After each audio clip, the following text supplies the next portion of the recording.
Officer Mark Williams stood dead still in the pitch-black hallway. He was trapped. 50 feet above him was the ground floor of an abandoned, rotting house. But right now, Mark was underground, standing in a freshly poured, high-tech concrete tunnel that wasn't on any city map, and someone had just locked him inside. In 20 years of wearing the badge, Officer Mark Williams knew every crack in the sidewalks of Oakwood Grove. It was the kind of town where the biggest emergency on a Tuesday was Mrs. Higgins complaining that the neighborhood kids threw a frisbee into her hydrangeas. It was sleepy, it was safe. And Mark, a father of two who just wanted to do good, honest community policing, loved it that way. But on this particular Tuesday, the town's rhythm was broken. The precinct phone started ringing before Mark finished his morning coffee. By noon, he had taken 9 calls. And every single caller, from the local baker to a retired school teacher, was whispering the exact same story. It was about the old Whitmore place on Maple Street, a house that had been abandoned for 7 years. Plywood over the windows. A collapsed porch, but according to the neighbors, the house had woken up. At exactly 2 a.m., high-end cars were pulling into the overgrown driveway. But they weren't driving normally. They were creeping in with their headlights completely turned off, slipping through the dark like ghosts. They'd stay for 20 minutes, then vanish. 9 calls, 9 terrified neighbors. Mark hung up the phone. He looked at his partner, Jaime Martinez. "Someone's using the Whitmore place," Mark said. Jaime grabbed his keys. "Let's go see what the ghosts are up to." They parked a block away. If a criminal enterprise was using the house, a marked squad car pulling up out front would be a neon warning sign. They approached on foot. Up close, the Whitmore house smelled of wet rot and decay.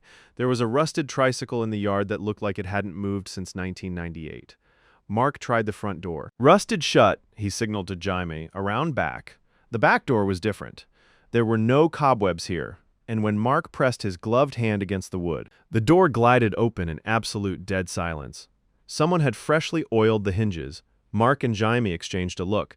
Every cop knows this feeling. It's a cold prickle at the base of the neck. The sudden realization that you've crossed an invisible line and the rules of the day have changed. Mark unholstered his weapon. They stepped inside.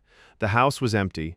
Dust coated the floors. But as Jaime cleared the kitchen, he stopped dead in his tracks. "Mark," Jaime whispered, "look at this." In the center of the pantry, a section of rotting linoleum had been peeled back. Beneath it was a heavy steel trapdoor, and it was propped open. Mark shined his flashlight down. He expected to see a crawl space. Instead, the beam of light illuminated a set of pristine, freshly poured concrete stairs. And from deep below, they could smell it. Not mold, not dirt, ozone, and the faint, metallic scent of gun oil. "Someone built a fortress under an abandoned house," Jaime muttered. Every rule in the police handbook screamed at Mark to back out and call for a SWAT team. But if they left, whoever was down there might slip away, destroying the evidence. Mark gave a sharp nod. They went down. The air grew instantly freezing. 50 feet down, the stairs opened up into a massive, engineered tunnel, lit by flickering fluorescent bulbs. This wasn't a crack den. This was a multi-million-dollar construction. They took 10 steps down the tunnel. Then they froze. Mark's heart slammed against his ribs. If they stayed in the tunnel, they were sitting ducks. A single guy with a rifle at the top of the stairs could take them both out. They had 5 seconds. Mark and Jaime sprinted back up the concrete stairs, entirely silently. They slipped out of the pantry and pressed themselves into the shadows of the adjacent dining room just as a man stormed into the kitchen. He was breathing hard, panicked. And he was on his cell phone. "I'm telling you, the neighbor saw 2 cops walking up the block," the man hissed into the phone. "I need to make sure the vault is secure. Then I'm getting out of here." The man walked toward the dining room. Mark pressed his back against the peeling wallpaper. The man stopped right in the doorway. He was 3 feet away. Mark could smell the stale cigarette smoke on the guy's jacket. Dust tickled Mark's nose. His lungs burned as he forced himself not to breathe, not to cough. The man didn't look left. He turned, ran down the stairs into the tunnel, and a moment later came sprinting back up. "Vault is locked." "I'm leaving," the man said into his phone. He slammed the back door and ran toward the street. Mark exhaled a shaky, adrenaline-filled breath. "He's fleeing," Jaime whispered. "If we lose him, we lose the whole network. I'm following him." "Wait," Mark said. "He just checked on a vault. If he texts his boss, they might remotely wipe the security system down there or flood it. I have to go back down." It was a terrible plan. Splitting up was dangerous. but it was the only way to win. Jaime slipped out the back door to shadow the suspect.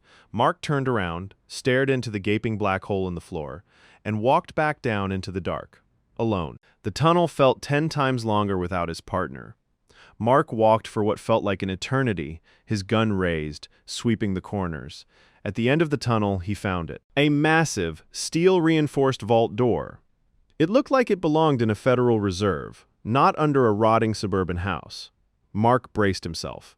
He reached for the handle. The man from earlier had been in such a blind panic, his hands shaking so badly that he hadn't spun the combination dial all the way.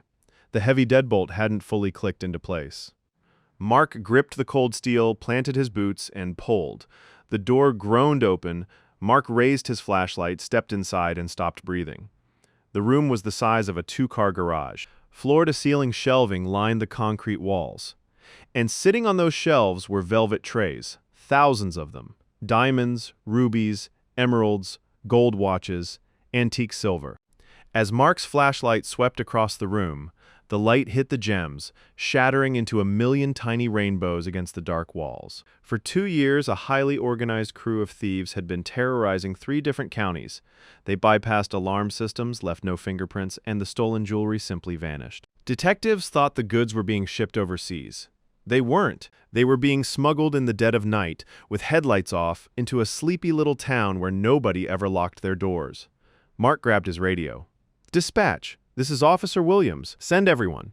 The trap was sprung flawlessly. Jaime had followed the panicked runner straight to an industrial warehouse where the county SWAT team breached the doors and arrested the entire ring, including the mastermind, a corrupt master jeweler who had engineered the whole operation.